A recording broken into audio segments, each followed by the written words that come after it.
네, 그동안 선생님 잘 지내셨나요? 네, 잘 지냈습니다. 선생님도 잘 지내셨죠? 네, 잘 지내고 있습니다. 네.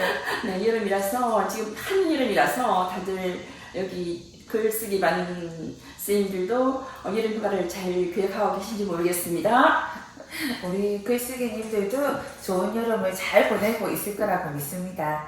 네, 선생님 오늘은 저희들이 우리가 늘 가지고 있는 감정을 한번 얘기해 보려고 하는데 선생님이 감정에 대한 사전적 의미를 우리 반 선생님들에게 알려줄 수 있으신가요? 네, 제가 감정에 대해서 공부를 하려고 보니까, 글쎄, 감정의 사전적 의미가 뭔지 궁금하더라고요. 정확한 사전적 의미요. 네네. 그래서 제가 한번 찾아봤습니다.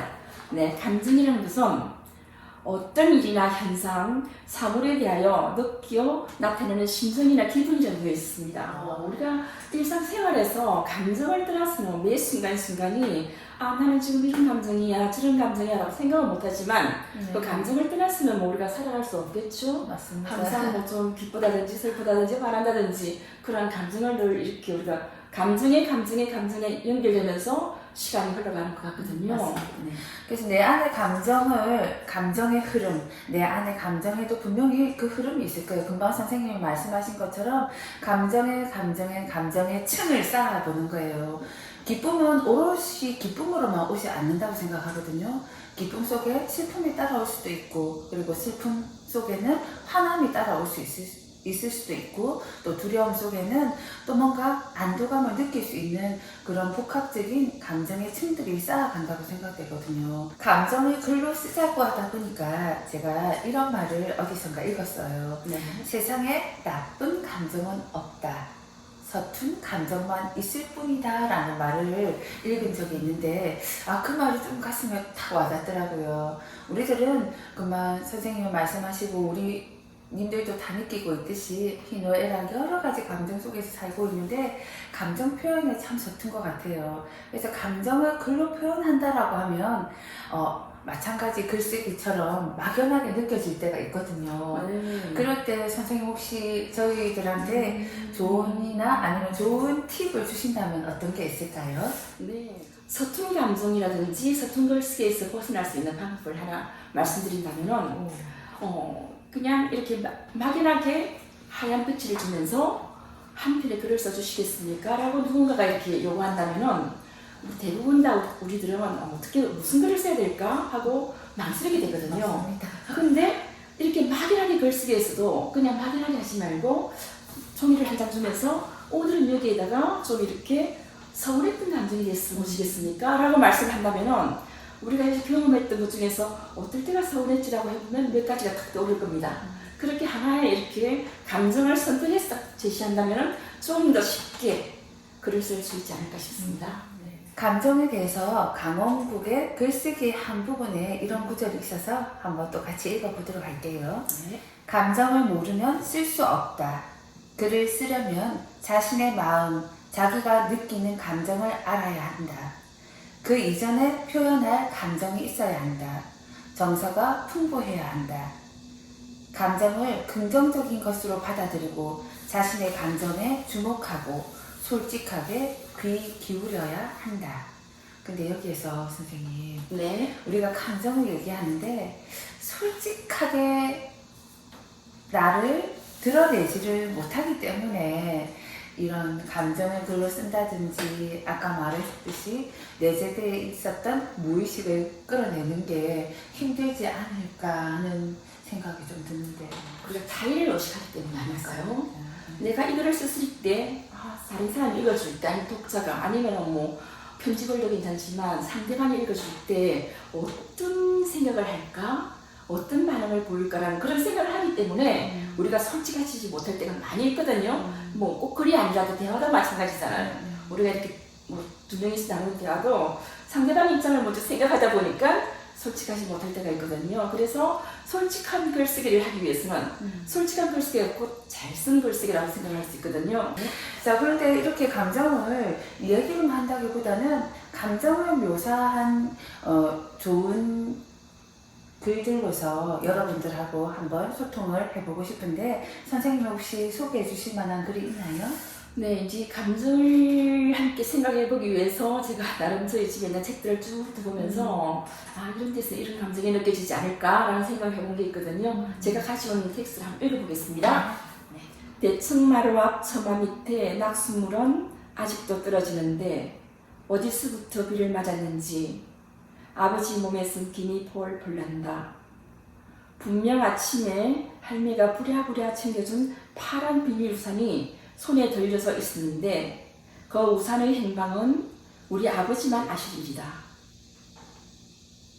그 우산 속에 있는 아버지의 따뜻한 눈길, 뜨끈한 울 아버지의 마음, 절로 나가는 아버지의 손길은 누군가의 마음에 따뜻한 국물을 떼어들었으리라. 네, 이 글은 우리 글쓰기반에서 함께 글을 쓰고 있는 강숙진님의 아버지의 빈손이라는 곳에서 네, 가져왔습니다. 저도 이 글을 연거푸 읽으면서 제 아버지를 생각했습니다. 그래서 아버지 하면은 우리 어릴 때는 좀 팍팍했잖아요. 삶이. 네. 근데 아버지 하면은 손에 들려있을 진짜 노란 통닭, 종이봉투 아니면 혹은 저희 아버지 같은 경우에는 맘모스 빵을 사가지고 오셨거든요. 네. 그래서 그걸 사가지고 왔을 때, 사가지고 오지 않았을 때 우리가 아버지를 반기는 정도가 달랐는데 강숙진님의 글을 보면서 그 어린 시절 저로도 한번 돌아가 봤고 그리고 돌아가신 지 벌써 수십 년이 지났어요. 저도 아버지가. 근데 그 아버지가 문득 너무 그리워서 혼자서 토끼 눈알처럼 빨갛게 돼서 많이 울었는데 이 글에서는 그립다라는 그 마음이 울컥 솟아납니다. 네. 저도 이 글을 읽으면서 뭔가 모르게 이 세상의 아버지에 대해서 이 세상의 아버지가 다 이렇게 사랑을 베풀고 가지 않았을까 하는 생각을 하면서 푸근한 아버지가 생각이 났습니다. 우리가 아주 어렸을 때, 뭐 5살, 6살 때 아버지하고 품에 안겼던 그 품이 생각이 났었습니다. 선생님도 하나 해주시겠습니까? 네, 그럼. 가난하면서 무슨 피아노를 배웠느냐 하겠지만 피아노는 엄마에게 허영이었다. 모든 사람들에겐 적어도 단 하나의 허영은 있어야 한다. 특히 젊고 가난한 사람일수록 그렇다. 작은 허영이라도 없으면 그 젊은 사람은 가난을 견디지 못한다. 엄마는 그때 33살이었고 자식은 셋이나 있었다. 한비은님의 그녀의 시간 중에서의 한 부분입니다. 여기 또 엄마의 모습이 그려지는데 선생님은 이 짧은 텍스트에서 어떤 감정을 엿보셨나요? 아마 우리가 살면서 이 비슷한 느낌을 다들 한 번씩은 거치지 않았을까 싶거든요. 꼭 뭐 33살이 아니라도 뭐 어차피 삶이라는 게 만만한 건 아니잖아요. 우리가 살아오는 게 각양각색의 어떤 어려움이 다 이렇게 기다리고 있었던 삶이기 때문에 저는 여기서 가장 특히 와닿았던 단어가 가난, 피아노, 작은 허영이라고 이런 말들이 쑥쑥 제 가슴을 치고 들어왔거든요. 여기서 보면 이 지금 현재 지금 33살인 이 엄마가 어떤 큰 벽이라든지 높은 벽이라든지 아니면 낭떠러지 앞에 서 있는 그런 느낌이 들지만 좌절하지 않고 작은 허영, 그 피아노를 하면서 작은 허영 심 같은 걸 꼭 허영이라고 볼 수 없는 작은 허영, 어떤 심적인 허영을 부르면서 살아내고자 하는 그런 강인함이라든지 절실함이 느껴지네요. 아마 그분의 감정에 저의 감정도 살짝 이렇게 들어가 봤습니다. 네, 이렇게 우리가 텍스트를 통해서 작가들의 감정 엿보기를 한번 해봤습니다. 그래서 우리가 지금 이 텍스트 속에서 느낀 감정은 저희들이 얘기한 건 아주 작은 부분이고 여러분들도 각자 그 많은 감정의 단어들로 적어보실 수 있을 것 같아요. 자, 그럼 이제는 오늘 이제 여러분들에게 감정 단어를 마주 해보면서 내 감정을 글로 표현해보는 우리가 오늘 과제가 나갈 거예요. 근데 그 과제가 나가기 전에 말씀을 드리고 싶은 건 감정 단어를 마주해서 왜 그걸 굳이 글로 써야 하나요? 라고 말할 수도 있겠죠. 하지만 내 안에 정리하는 것, 내 생각을 정리하는 건 손. 우리가 글로 쓰면서 남겨두는 걸로 정리가 된다라고 생각하거든요. 머릿속의 생각은 푸르륵 지나가 버리면 그죠? 다 잊어버리잖아요. 그래서 글을 쓰는 동안에 또 오늘 나한테 부수부수 솟아올랐던 그 감정들을 정리해 볼 수 있는 것 같아요. 그리고 그 글 쓰는 동안에 또 집중을 하게 되니까 그 정리에도 도움되고 감정을 좀 어떨 때 확 치밀어 오르는 감정은 눌러줄 수도 있고 유연하게 흘러가는 감정은 더 풍부하게 할 수도 있고 그럴 것 같다는 생각이 들거든요. 그리고 감정을 적어보기 시작하면서 오로지 주관적인 생각에만 내가 국한되어서 그 틀 속에 갇혀 있었다면 조금은 멀리 떨어져서 그 감정을 내가 또 다른 사람의 눈으로서 쳐다볼 수 있지 않을까 네네. 그 생각이 들기도 합니다.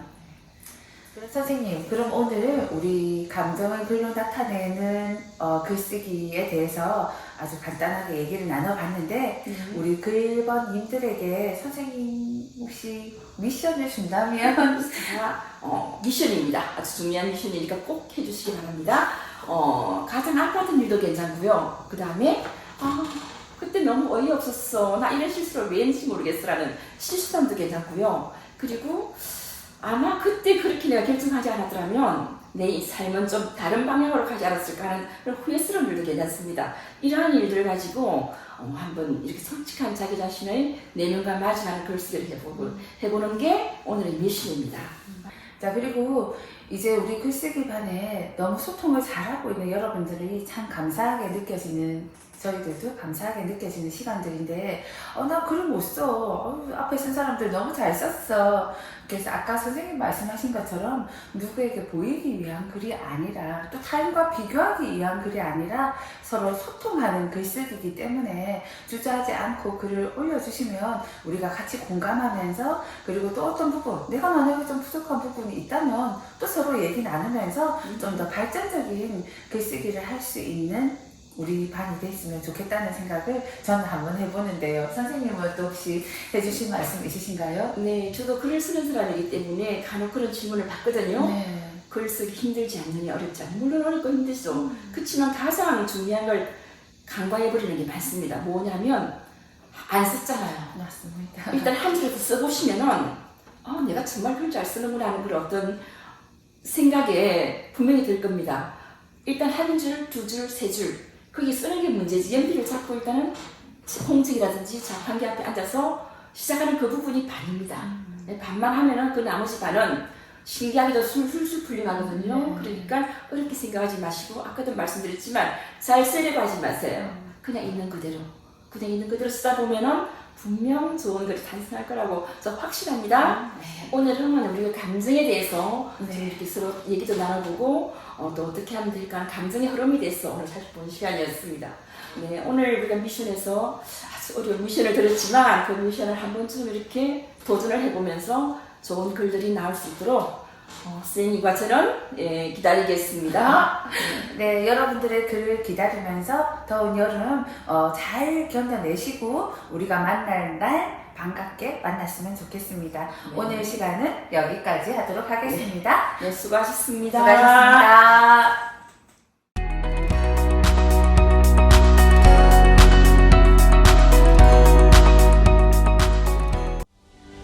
온 마을이 학교가 되고 모든 이웃이 교사가 되어 아이들의 성장을 함께하는 김해 행복교육지구.